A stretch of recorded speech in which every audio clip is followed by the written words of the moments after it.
सुधांशु जी, आपको लगा नहीं कि आप बीबीसी के कमेंटेटर को सुन रहे हैं? वो नरेश जी का है ना, एक्सटेंसिव बीबीसी वाला experience, such balance, such everything is right there. Sudhanshu Trivedi जवाब दे रहे हैं तीनों का, पंकज शर्मा, नरेश कौशिक एंड रेणु मित्तल।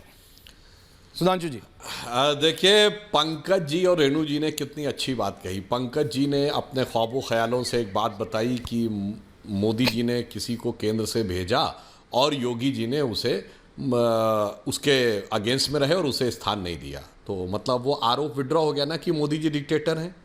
इसका मतलब लोकतांत्रिक बात होती है, अगर आपकी बात सच मानी जाए। अब रेणु जी ने कहा, अरे ये तो सबको पता है, पता नहीं इनको खैर कहाँ से पता है कि साहब अमित शाह जी ने ये प्रयास किया कि वो हटें, मगर आरएसएस ने बचा दिया। तो अब ये आरोप आगे से नहीं लगाएंगे ना कि भाजपा में एक व्यक्ति निर्णय लेता है। मतलब बड़ी मज़ेदार बात है। कभी जो मन में आएगा तो ये बोल देंगे, फिर मन में आएगा वो बोल देंगे, और फिर भाई साहब अपनी पार्टी में तो बता ना पाएंगे कि भैया अपने आप अपना पद छोड़ देने वाला। किसी ने कहा नहीं था, राहुल भैया खुद ही छोड़ दिए और फिर छोड़ भी दिए, फिर आगे आ भी गए कि यात्रा हम ही निकालेंगे और पद पे हम नहीं रहेंगे। मतलब वो तो बता नहीं पा रहे। अब भाजपा के अंदर सब पता है, और एक तरफ कहते हैं साहब मोदी जी ने तो ऐसा कब्जा कर रखा है और ऐसा कंट्रोल है कि किसी को पता ही नहीं लगता, कानों कान खबर नहीं होती, मगर पंकज जी और रेणु जी को सबसे ज्यादा खबर होती है। ये हकीकत दर्शाता है कि इनकी क्या। और दूसरा, मैं इनको एक और बात का साधुवाद दूंगा। पंकज जी जोश में ये भी कह दिए कि साहब देखिए, लोगों को लगता है कि मोदी जी के बाद योगी जी रहेंगे। मतलब देखिए ऐश्वर्य जी, अपनी पार्टी का तो ये चुनाव का ना पता है कौन नेता है, और हमारे बारे में जनरेशनल क्लैरिफिकेशन तक है कि ये कह रहे हैं ये रहेंगे, उनके बाद ये रहेंगे। मतलब मुझे लगता है कि विपक्ष के लोग स्वयं अपनी ही बात का उपहास कैसे उड़ा सकते हैं, हमारे विपक्ष के लोगों को देखकर ये स्पष्ट हो जाना चाहिए। हाँ, मैं एक बात बहुत कहना चाहता हूं, मोदी जी और योगी जी में एक बात की बहुत समानता है। क्या है?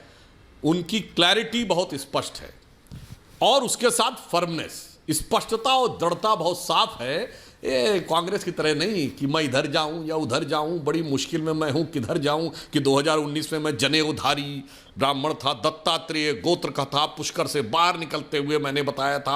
अब अचानक मैंने स्कर्ट वो शर्ट पहननी शुरू कर दी है, और अब मैंने तेवर में बोलना शुरू किया है कि अब मुझे वो जातिगत सर्वे चाहिए और अब मुझे वो एक्सरे चाहिए। मगर सुनिए, और कहते एक्सरे के बाद हम बड़ा क्रांतिकारी कदम उठाएंगे। और ऐश्वर्य जी, इनके गुरु जी ने जो 7 समंदर पार से बैठे हुए थे, वो क्रांति की सारी भ्रांति समाप्त कर दी। और ऐसी उन्होंने विरासत टैक्स की बात कही सैम पित्रोदा ने, जो क्रांति की भ्रांति तो समाप्त हो गई और कांग्रेस के अंदर की सारी शांति भी समाप्त हो गई।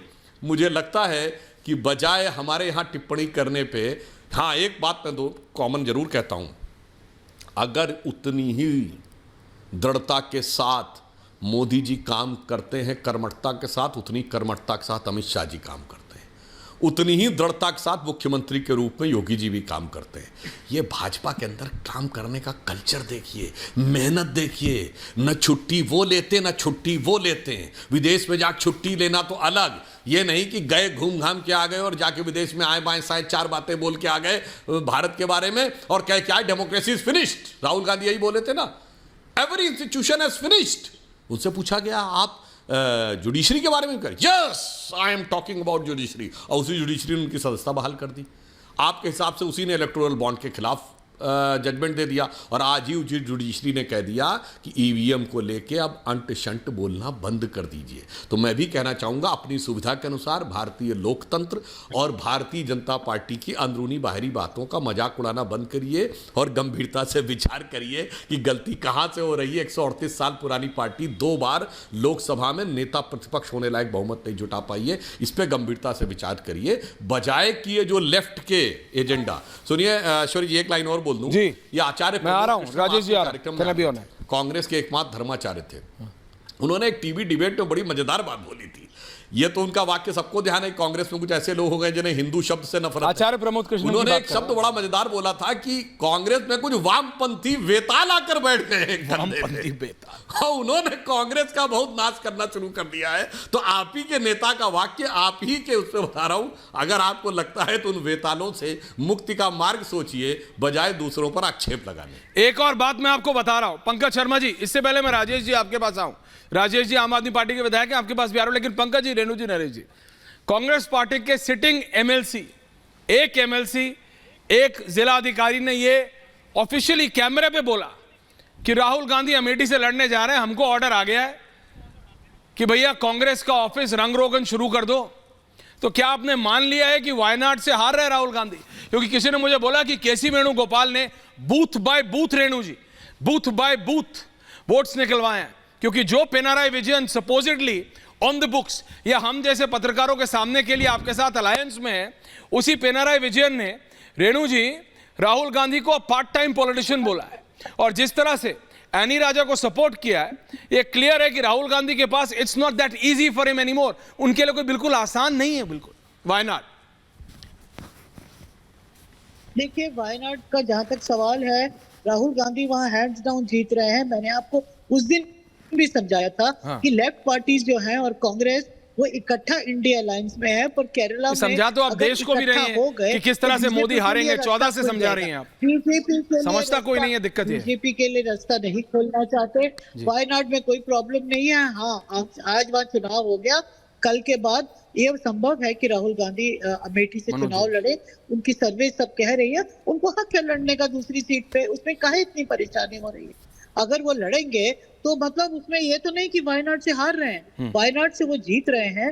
और एनी राजा को बहुत ज्यादा वोट मिला है, सपोर्ट मिला है, तो ये कोई ऐसा प्रॉब्लम का बात नहीं है वहां पर। और अमेठी और रायबरेली दोनों का डिसीजन होना है और अगले 2-3 दिन में हो जाएगा, क्योंकि वहां नॉमिनेशन ही कल से शुरू हो रहा है। इसलिए इलेक्शन कमीशन को थोड़ा और अलर्ट होके ये जो कोइंसिडेंस हुआ है इसको शायद नहीं होने देना चाहिए था। मैं नरेश जी और पंकज जी की बात आ रहा हूं, लेकिन मैं राजेश गुप्ता जी, आपने मनोज सिंह को सुना?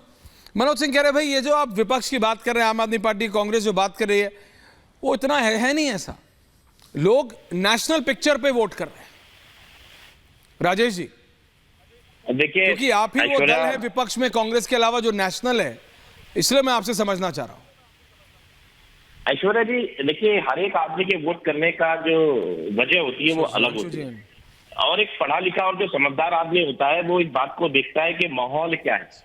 आज से 2 महीने पहले जो परिस्थिति थी और जो आज की परिस्थिति है, तो सुधांशु जी मेरे बड़े भाई हैं, वो जमीन की चीजों को अगर समझें, उन्होंने बड़ी समझदारी से जब योगी जी की बात करी तो अमित शाह जी का नाम बीच में ले दिया, क्योंकि सुधांशु जी को पता लग गया कि कुछ गलत ऐसा मुंह से निकल गया है कि अमित शाह जी नाराज हो सकते हैं। योगी जी बाद में मोदी जी के, तो अमित शाह जी का आ जाएंगे, तो उन्होंने उनका नाम ले दिया। वो समझदार प्रवक्ता है, उन्होंने इस बात का ध्यान रखा। ये आप लोग दूसरी पार्टियों के बारे में इतना ध्यान रखते हैं ना? नहीं, उनको ध्यान रखना चाहिए। देखिए वो हमारा रखते हैं, उनका रखते हैं, लेकिन मेरा ये कहना है कि आज जो जनता आप सबका ध्यान रखेगी। हाँ, बोलिए। बिल्कुल रखेगी, बिल्कुल। मेरा ये कहना है कि जनता के लिए आज जो सबसे बड़ा मुद्दा बन के आया है, देखिए 2 महीने पहले मुद्दे कुछ और थे, बेरोजगारी, महंगाई, सब भी मुद्दा थी, लेकिन आज अगर आप जनता में जाए, मैं खासतौर से दिल्ली जैसे राज्य की बात करूं जहां लोग पढ़े लिखे हैं, मीडियम वर्ग से ज्यादा आते हैं, वो लोग इस बात से बहुत नाराज हुए कि अरविंद केजरीवाल जी को इस तरीके से बिना किसी वजह से बंद करा। बार बार हम ये कहते रहे कि 60 करोड़ रुपए आपने शरद रेड्डी जी से लिए, उसका कोई जवाब भाजपा आज तक दे नहीं पाई। ईडी किस तरीके से विपक्ष के लोगों को जेल में डालती है और जो अच्छी कंपनियां हैं, भेल जेल रेल, उनको बेच के अपने दोस्तों को दे देते हैं। तो लोग इसको देख रहे हैं ना कि दोस्तों के लिए तो भेल और रेल और दुश्मनों के लिए, विपक्षियों के लिए जेल। तो लोग इस बातों को देख रहे हैं, लोग इस बात से बहुत गुस्सा में हैं। और आज अभी मैं हिंदुस्तान टाइम्स की रिपोर्ट में पढ़ रहा था, आप भी पढ़ सकते हैं, उसमें क्लियर है कि लोग इस बात से बहुत नाराज हैं कि किस तरीके से ये 400 सीटें कहते हुए संविधान को बदलने की बात कर रही हैं, इनके कैंडिडेट कर रहे हैं, इनके पूर्व सांसद कर रहे हैं। आपने भी टीवी में दिखाया होगा, आप दिखा सकते हैं। तो लोगों का कोई समझ में आ गया है कि 300 सीटों लेने के बाद में इन्होंने विपक्ष को जेल में भेज दिया, भगवान ना करे कल को 400 आ गई, तो ये क्या करेंगे, इस बात से लोग बहुत डर गए हैं। संविधान लोग डर गए कि आप डर गए? बदलेंगे Manoj Singh in the middle. लोगों से नहीं, लोग डर गए हैं कि आप डर गए? नहीं, लोग डर गए हैं कि विपक्ष की विपक्षी दल डर गए।